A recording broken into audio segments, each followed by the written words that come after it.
రే Shinchan Doraemon కాపాడండి రా, నాకు భయం వేస్తుంది. ఇది గాలిపటం లాగా పైకి కిందకి పోతుంది కానీ కిందకి ఎలా దింపాలో అర్థం కావట్లేదు. వామ్మో సముద్రం, సచ్చాన్ రోయ్. ఈ బ్రష్ ఎక్కడ తిరుగుతున్నాడో ఏమో. ఈ షించాన్ గాడేమో దయ్యం లాగా నన్నే చూస్తున్నాడు.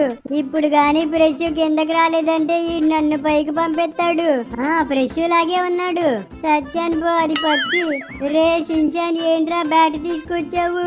ఏంటి డోరమాన్ అన్నా నువ్వు? బ్యాట్ ఎందుకో కూడా తెలీదా? క్రికెట్ ఆడటానికి తీసుకొచ్చాను. బ్యాట్ సరే గాని మరి బాల్ ఎక్కడ్రా? అంటే డోరమాన్ అన్న అది బాల్ నువ్వే తీసుకో. రే షించాన్ పాపం తగిలిద్దిరా, కొట్టకూడదురా నన్ను. నీకెన్ని గ్యాడ్జెట్లు ఇచ్చాను చెప్పు. పాపం లేదు, 5 స్టార్ చాక్లెట్ లేదు. మర్యాదగా మామని తీసుకొని రాకపోతే ఈ రోజు నువ్వు నా చేతిలో అయిపోతావు. సరేరా షించాన్ ఎతుకుదా మాగు, ముందది పడేయరా. ఫ్రెండ్స్ ఈ వీడియో లైక్ చేసి మన ఛానల్ ని సబ్స్క్రైబ్ చేసుకొని ఫ్రెష్ ఎక్కడ ఉన్నాడో కనిపిస్తే మీరైనా చెప్పండి.